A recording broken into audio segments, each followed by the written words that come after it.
Salve, salve acupunturistas! Sejam todos muito bem-vindos ao programa Café com Acupuntura, onde aqui eu discuto casos clínicos e eu trago o melhor conteúdo para vocês terem os melhores resultados tratando das emoções dos seus pacientes. Não é à toa que eu falo sobre acupuntura na inteligência emocional. Sejam todos muito bem-vindos e hoje vamos falar sobre um caso clínico bem interessante a respeito de obesidade, uma paciente obesa, tá? Que tem algumas comorbidades. Nós vamos discutir a respeito de todos esses fatores, sejam energeticamente, sejam fisicamente ou emocionais, tá? Maravilha! Vamos lá, deixa eu só fixar aqui café com acupuntura. Caso clínico de obesidade. E obesidade tem se tornado, um problema grave de saúde aí com inúmeros casos clínicos e é muito interessante quando nós trazemos essas alterações metabólicas para as questões mentais e emocionais que estão muito interrelacionados, tá? Estão muito interrelacionados. Tá? Então vamos lá, vamos falar sobre esse caso clínico, é uma paciente mulher, mas antes disso deixa eu trazer uma novidade para vocês. Estão oficialmente abertas as inscrições para o curso de acupuntura na inteligência emocional com um desconto imperdível. Então você não pode perder essa oportunidade. É a sua chance de estar nesse seleto grupo dos acupunturistas que tratam verdadeiramente as emoções dos seus pacientes de maneira profunda. Se você tiver interesse em fazer o curso de acupuntura na inteligência emocional, me chame no direct que eu te mando todos os links e tiro todas as suas dúvidas e explico como funciona o curso. Tá? Para quem não assistiu às aulas da Semana da Acupuntura Emocional, porque dentro das aulas da Semana da Acupuntura Emocional eu expliquei tudo como funcionaria. Show? Vamos lá?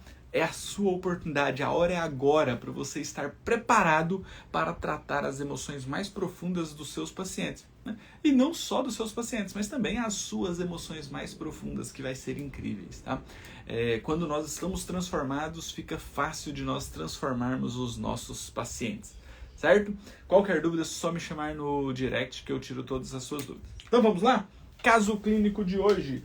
Paciente mulher, 59 anos de idade, 59 anos, um peso de 160 quilos, 166 quilos, 166 quilos, então é uma paciente com um volume corporal bastante avantajado, E nós vamos explicar mais a respeito de tudo isso, com muitas alterações emocionais, traumas de infância, e olha que nós vamos falar sobre essas questões, como isso pode estar interferindo no peso dela, divórcio, perdas financeiras, frustrações, rinites, sinusite, baixa libido, autoculpa, irritada, personalidade forte, surdez, pensamento obsessivo, pânico, medo, menopausa, fogacho e bipolaridade. Olha só a quantidade de alterações, sejam físicas, energéticas e emocionais que essa paciente já tinha. Tá? Vídeos de áudio sobre outros tratamentos além desse tema tão falado, já sobre a ação da acupuntura emocional, um tema muito falado já. Interessante, como as questões emocionais elas estão inteiramente interligadas, Inteiramente interligadas. Isso é fantástico. Eu falo que o acupunturista, quando ele entender realmente que o fator causal por trás dos desequilíbrios energéticos e físicos dos seus pacientes são os desequilíbrios emocionais, vai ficar fácil dele entender o indivíduo na sua integralidade, corpo, mente e espírito. Fica fácil do acupunturista entender o seu paciente na sua forma mais individual e seguir uma linha terapêutica exata para cada paciente. Exatamente isso. Tá? E aí, então, nós vamos trazer esse caso clínico aqui para nós entendermos todo esse processo. Fogo, terra, metal, água, madeira. Então, nossa paciente de hoje, ela é uma paciente que tem uma síndrome metabólica, uma obesidade, 166 quilogramas, então uma alteração de forma muito grande, uma síndrome metabólica, traumas na infância, divórcio, perda financeira. Tá? Então olha só que interessante.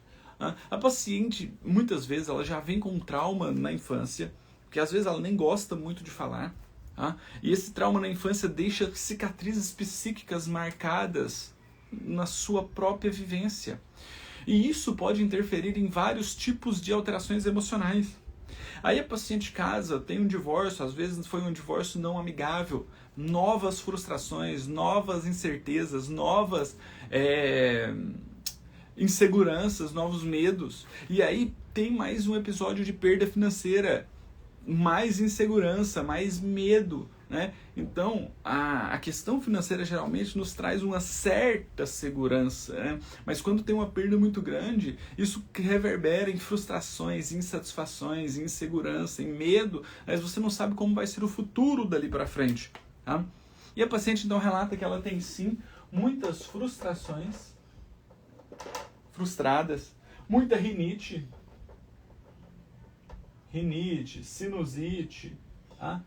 Olha só, rinite, sinusite, tá muito ligada às questões emocionais de insatisfação e tristeza, tá? Baixa libido,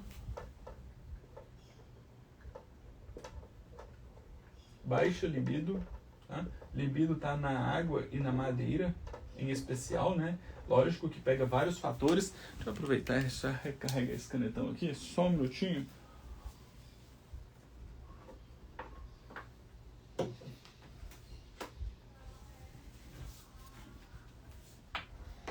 O canetão foi muito usado aí na semana da acupuntura emocional, né? Vai ficando...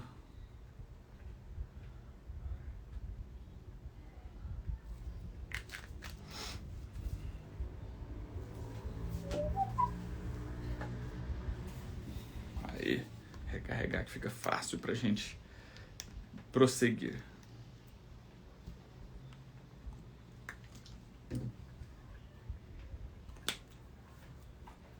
Aí. Baixa libido, né? É uma paciente que relata ter muito autoculpa.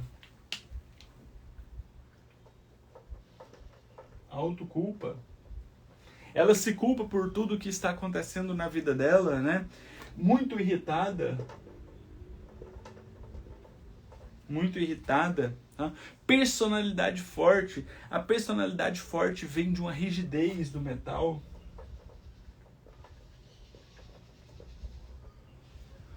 O metal ele é rígido, frio com ele mesmo, tá? Personalidade forte. Surdez. Pensamento obsessivo. Pensamento obsessivo é da Terra. Pânico. Medo. Menopausa, né? Fogacho e bipolaridade.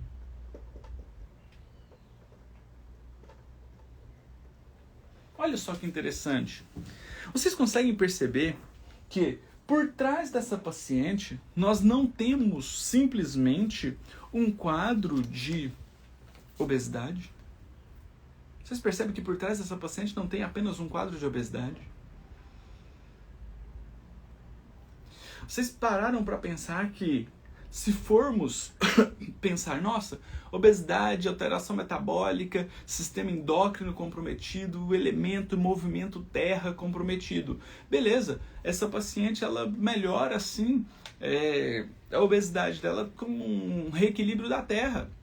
É um pensamento correto, mas é um pensamento superficial. Então vamos usar baço 6, baço 9 para diluir a energia, diminuir essa estagnação. VC12, estômago 36 para melhorar o estômago, a maturação, a transformação e o transporte dos alimentos. Baço 3, que ele tem uma importância muito grande nessas questões, né? Podemos usar pontos estômago 23, estômago 25, estômago 27 ou 26 ali, né? Que são pontos que quando você utiliza com eletroestimulação você melhora o ciclo de fome e saciedade do paciente. Mas será que só isso vai resolver o caso dessa paciente? Uma paciente que tem tantas alterações emocionais por trás? O que vocês acham? Vocês acham que é possível? Sim ou não? somente com isso. Então, por isso que eu quero fazer uma avaliação mais profunda da língua desse paciente. Da língua desse paciente. Para a gente entender o processo por trás.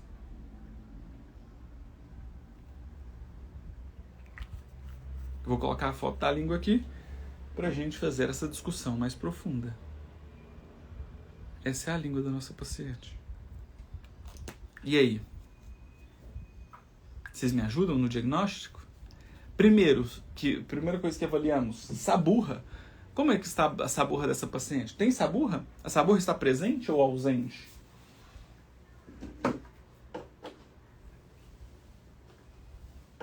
Se a saburra está presente, qual que é a coloração dessa saburra?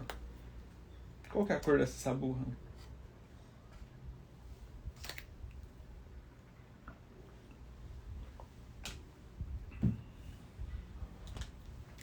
Perfeito. Saburra presente. Branca. Branca. Show. Segundo fator que nós avaliamos na língua são as questões da cor da língua. Qual que é a cor dessa língua? É uma língua mais pálida, mais arroxeada ou uma língua mais vermelha? E aqui eu sempre gosto de frisar, né, as questões importantíssimas que nós temos na língua a respeito da saburra. Se a saburra é uma saburra mais densa, mais grossa, uma saburra que acaba recobrindo todo o corpo da língua, nós temos então um comprometimento na parte visual do corpo da língua. E aí dificulta nós avaliarmos, basicamente, a cor exata que está ali no fundo do corpo da língua.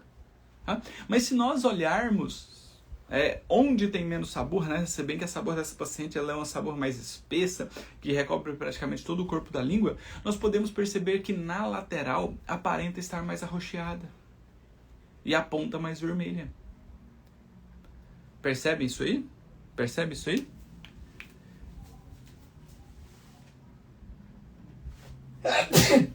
Ponta vermelha e arroxeado nas laterais. Arroxeado nas laterais.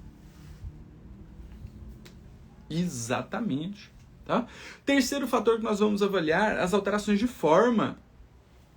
Aparentemente não dá pra gente ver muita fissura ali na língua, né? Parece ter umas transversais, mas essas fissuras podem ser puramente da forma como a saburra mais espessa está na língua, ela faz essas microvilosidades. Não dá pra gente saber se é uma fissura mesmo. Tá? Pode realmente ser fissuras horizontais, tá? Mas pode não ser, certo? Então não vou colocar elas por enquanto. Mas uma coisa que chama muita atenção é o edema da língua e as marcas de dentições nas laterais. Edema e denteada. Show? E o último fator que nós vamos avaliar nessa língua é justamente a umidade. Essa é uma língua mais úmida ou uma língua mais seca? Vocês percebem que é uma língua com mais secura ou ela tem brilho de líquidos orgânicos? Como que vocês veem a umidade nessa língua? Ela está presente ou ela está ausente?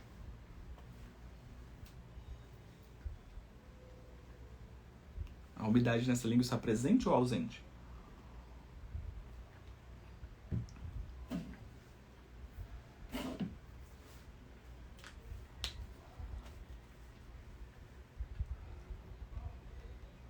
Uma língua mais seca. Perfeito. Língua mais seca. Agora nós vamos traduzir isso.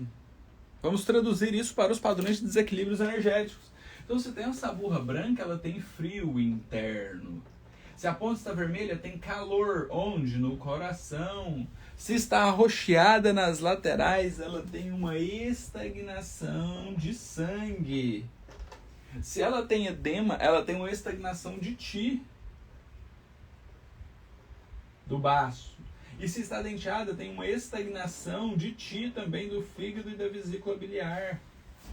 Olha a quantidade de estagnação que essa paciente tem, tanto de sangue quanto de energia do baço, do fígado e da vesícula biliar. E se ela está seca, ela tem calor, que resseca os líquidos orgânicos.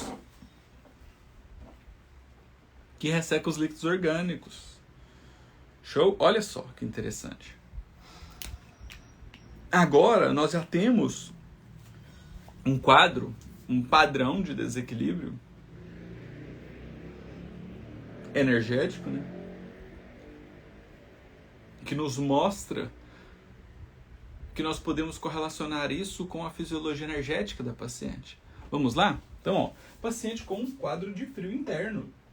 Perfeito, justifica porque ela tem baixa libido, surdez, medo, pânico. Frio interno. O medo, o pânico resfria as energias, gerando, então, um processo de consumo da essência. E aí, se tem muito frio, a energia yang acaba se acendendo, gerando o quê? Calor. Onde? No coração, na mente, ansiedade.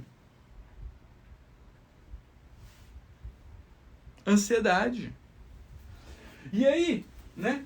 Isso gera frio gera uma estagnação de Qi e de sangue. O frio densifica as energias, gerando uma estagnação de Qi. Estagnação de Qi, que gera uma estagnação de Qi lá no fígado e na vesícula biliar, que também gera uma estagnação de sangue. E o organismo, então, com tanto frio, com tanta estagnação, ele começa a falar assim, nossa, desse jeito aqui, que essa quantidade de frio, eu precisando circular energia, tendo que fazer muito esforço para circular essa energia, não estou conseguindo, vou ter que aumentar a quantidade de calor. Para quê? Para tentar diluir essa energia, só que ele não consegue. E a obesidade, né, a estagnação de energia, o acúmulo de densidade no corpo gera um processo inflamatório. O processo inflamatório é calor. Vocês estão entendendo? Está fazendo sentido? Então, agora nós conseguimos entender melhor. Por quê? Porque essa é uma paciente que tem um nível de obesidade. Ela sofreu traumas infantis. Ela fala que tem muitos traumas da infância.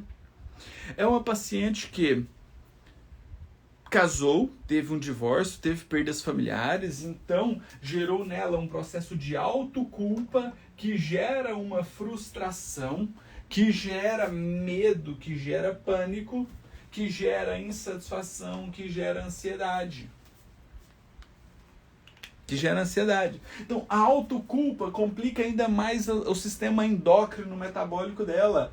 E com esse processo de medo que resfria as energias, gera mais pânico. O pânico resfria as energias, gera frustração, gera insatisfação, gera ansiedade. E aí a paciente ansiosa, ela fica o quê? Ela fica propensa a não ter mais discernimento, né? A ter um bloqueio da racionalização e da conscientização dela. Então ela vai ficando cada vez mais volátil nas suas escolhas de hábitos alimentares, nas suas escolhas de hábitos de vida, nas suas escolhas de hábitos diários. Então essa paciente tem 166 quilos, você acha que ela tem mais força, ela tem mais ânimo, ela tem mais força de vontade, né, para fazer uma atividade física? É mais puxado, é mais cansativo para ela. Você acha que essa paciente, nessa autoculpa, nessa frustração, ela vai ter, né, discernimento para escolher os melhores alimentos para ela? Ou ela, no nível de ansiedade que ela tem, ela vai escolher alimentos que trazem uma satisfação momentânea para ela? E aí, o que traz satisfação momentânea? Alface? Brócolis? Um carboidrato do bem? Uma proteína? Ou uma massa? Um pão? Um açúcar? Um doce? O que vocês acham que é mais propenso dessa paciente ter de escolhas? E eu trago para vocês refletirem não sobre a paciente, mas sobre nós mesmos. Pensa você com 166 quilos, qual é a sua motivação? Qual que é a sua força de vontade? Você vai ter mais ânimo para fazer uma atividade física? Você vai preferir um alimento mais natural? Um alimento mais processado? Um alimento que vai aumentar o seu índice glicêmico para trazer uma satisfação momentânea? Só que esse índice glicêmico cai rapidamente e você vai querer mais doces, chocolates, açúcares, massa, pão, glúten, laticínios. Está fazendo sentido isso para vocês? Eu só estou colocando nós para pensarmos a respeito da nossa própria paciente. Sem julgá-la, sem condená-la, mas entender o processo por trás dessa condição que ela se encontra hoje. E aí, então, quando nós entendemos isso, nós trazemos isso para nós mesmos, isso nos mostra um momento de empatia com essa dor da paciente. E a dor não é uma dor física, né? Mas uma dor emocional, uma dor consciencial. A paciente já tem uma autoculpa, a paciente já é frustrada, a paciente já tem medo e pânico, a paciente já é insatisfeita, a paciente já tem ansiedade. O sistema nervoso central dela está todo comprometido. Está tão comprometido o sistema nervoso central dela, o sistema límbico, que já reverberou no físico. Paciente com 166 quilos.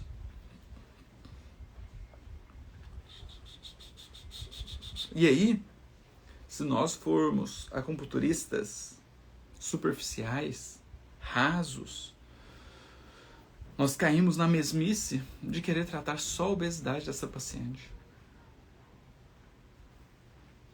Mas o grande resultado vai se dar quando nós trazermos uma ressignificação para essas questões emocionais dessa paciente. Que aí vai aumentar a força de vontade dela. Que aí vai trazer contentamento para essa paciente. Que vai fazer ela se perdoar da autoculpa. Que vai fazer ela controlar seus níveis de ansiedade. Que vai fazer ela ressignificar as suas frustrações. E como vamos fazer isso? Aqui entra a parte que eu chamo de acupuntura na inteligência emocional. Aqui entra o processo que eu chamo de você saber ter um olhar empático para o seu paciente, para trazer o melhor resultado para essa paciente.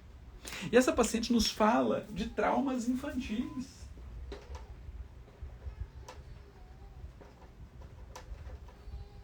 Então, nada mais justo do que fazer uma dessensibilização gestacional, que é um processo de limpeza das emoções que ela possa ter vivenciado desde o período em que estava no ventre da mãe dela. Se ela fala que tem traumas infantis, vamos limpar essas emoções desde esse período. Vamos trazer esse bloqueio dela, para um autocontrole emocional. E a partir daí, né, quando nós fizermos todas essas limpezas, né, então nós fazemos a dessensibilização gestacional, limpamos essas emoções, e essas emoções podem ter reverberações. Então é como se nós fôssemos limpar uma casa muito suja. Para limpar uma casa muito suja, não é só passar um pano. Se passar um pano, vai ficar pior. Então nós temos que ir profundo nas raízes emocionais dessa paciente. E quando nós vamos nessas raízes emocionais, pode ter uma reverberação. O que é uma reverberação? A paciente ter sonhos, pesadelos, ter uma leve dor de cabeça, ter algo que o corpo físico dela, né, reverbera, que o corpo físico dela mostra para ela através desse processo de limpeza emocional. E sempre que nós temos uma reverberação, nos mostra que ainda tem sinais para limpar. Então nós repetimos esse protocolo até não ter mais reverberação, até a paciente sentir uma calmaria mental, um bem-estar, uma boa noite de sono, uma noite restauradora. E aí depois que nós fizermos isso aqui, limparmos essas emoções desde o período que ela estava no ventre da mãe dela, nós agora vamos aprofundar no tratamento e fazer limpezas emocionais específicas. A autoculpa dela, um processo de autoculpa, desencadeia vários processos. Então, dessensibilização da terra, limpeza emocional da terra, que vai gerar um autocontrole da emoção da terra, da preocupação, os pensamentos obsessivos dela, dessa autoculpa dela, a partir do momento em que ela, a partir de um autoconhecimento, eu não preciso falar nada para ela, eu não preciso falar para ela, para de se culpar, eu não preciso falar. Eu vou usar a dessensibilização e as agulhas vão funcionar como um veículo para atingir lá no sistema límbico e o neocórtex dessa paciente, para ela ter uma melhora na conscientização, na racionalização, no planejamento, na decisão, no discernimento dela. Ter mais clareza mental para ela entender o processo. Para ela entender que ela não precisa se culpar por essas questões.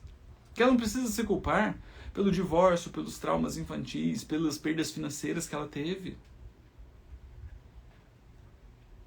E mesmo que se foi culpa dela, ela precisa se levantar, se reerguer e continuar a vida. Então essa dessensibilização da terra vai limpar essa autoculpa, limpar esses pensamentos obsessivos, começar a diluir a energia. E depois nós precisamos dessensibilizar a água. Para quê? Para melhorar o processo de medo, de pânico, diminuir o frio dessa paciente, para não gerar novas estagnações. Depois nós precisamos dessensibilizar a madeira para tirar a frustração, limpar essa frustração, limpar a irritabilidade, colocar o livre fluxo de energia em movimento. Depois disso, nós precisamos fazer a dessensibilização do metal para tirar as insatisfações, as tristezas.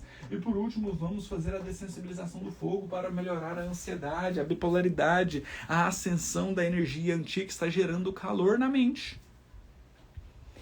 Tudo isso aqui eu posso associar com discernimento e clareza mental. Para quê? Para eu melhorar a conectividade do sistema límbico com o neocórtex, para eu fazer com que cada limpeza dessas emoções possam gerar mais discernimento, mais clareza mental nessa paciente, para que isso gere um autoconhecimento e esse autoconhecimento gere um autocontrole emocional. O princípio da inteligência emocional. Por isso que é a acupuntura na inteligência emocional. E se você quiser aprender mais dessa metodologia, desse passo a passo, dessa linha de raciocínio, onde você vai aprender a avaliar melhor os seus pacientes, fazer uma boa anamnese, fazer o diagnóstico energético e emocional e traçar esse passo a passo para saber quando e como você vai usar cada uma dessas dessensibilizações. Além disso, você pode associar isso aqui com protocolos de proatividade para melhorar o campo das ideias, melhorar o discernimento, melhorar a decisão e a força de vontade do seu paciente. Você pode usar isso aqui com controle mental. Então, não é um curso só de tratamento das emoções, é uma mudança de paradigma, uma transformação no seu paciente. Se você quiser aprender mais sobre essa metodologia, estão abertas as inscrições para o curso de acupuntura na inteligência emocional com um mega desconto. Mas isso fica por pouco tempo. Isso fica por pouco tempo disponível. Então você entra, você faz a sua inscrição e você vai ter acesso a toda essa gama de conteúdo. Se você tiver alguma dúvida, você me chama no direct que eu te explico melhor a respeito de toda essa metodologia que vai ajudar você a transformar os seus pacientes, a ter o melhor resultado com a acupuntura. Porque uma paciente com 166 quilos, 59 anos de idade, não é só trabalhar a parte da obesidade dela. Você vai ter que ir nas emoções mais profundas dessa paciente, que ela trouxe a respeito de traumas infantis, de divórcio, de perdas financeiras. Tudo isso gerando uma autoculpa, gerando medo, gerando pânico, gerando frustrações. E que compromete o sistema hormonal, endócrino, metabólico dessa paciente, levando ao ganho de peso. Show? Então as inscrições do curso de acupuntura na inteligência emocional estão abertas por pouco tempo, com um mega desconto. Tá? Então se você tem interesse em fazer esse curso, se você já está esperando para fazer esse curso já tem um tempo, a hora é agora. Tá? Expliquei na semana da acupuntura emocional que 86% dos brasileiros têm alguma alteração mental, emocional. O Brasil é o país com o maior número de diagnóstico de ansiedade do mundo. O terceiro maior em diagnóstico depressivo do mundo. E se você ainda não trata as suas emoções de forma mais profunda, você está ficando para trás. Você está ficando para trás. Você está deixando o resultado na mesa. E se você deixa o resultado na mesa, você pode gerar uma certa frustração no seu paciente. Agora, quando você entrega o melhor resultado, o seu paciente ele fica abismado, boquiaberto. E quando o resultado ele é surpreendente, o seu paciente vira para os colegas dele, para os familiares deles e te indica. Então, eu vejo muita gente que tem essa dificuldade, né, de captar, de converter, de fidelizar os seus pacientes. E isso vem muito por conta de uma insegurança em não saber entregar os melhores resultados. A partir do momento que você transforma o seu paciente, fica fácil dele te indicar. Fica fácil. Show? Perfeito? Então, é isso aí, pessoal. Está lançado, as inscrições estão abertas, está nas suas mãos você entrar ou não para essa turma. Para quem quiser dar um passo a mais e entrar para essa turma, eu já desejo boas-vindas. Conte comigo. Eu vou fazer de tudo para que você saia transformado desse curso e transforme a vida de mais pacientes. Tá? Qualquer dúvida, me chame no direct, estou à disposição. E vamos juntos, porque só está começando. Amanhã eu volto aqui para a gente fazer mais uma discussão de caso clínico às 8 horas da manhã. Então aproveita. Se você tem um caso clínico que queira que eu traga minha visão aqui para vocês, me mande no direct a anamnese e a foto da língua para a gente colocar em discussão aqui. Tá? No mais, um grande abraço e eu aguardo vocês dentro do curso de acupuntura na inteligência emocional. Tchau, tchau, pessoal.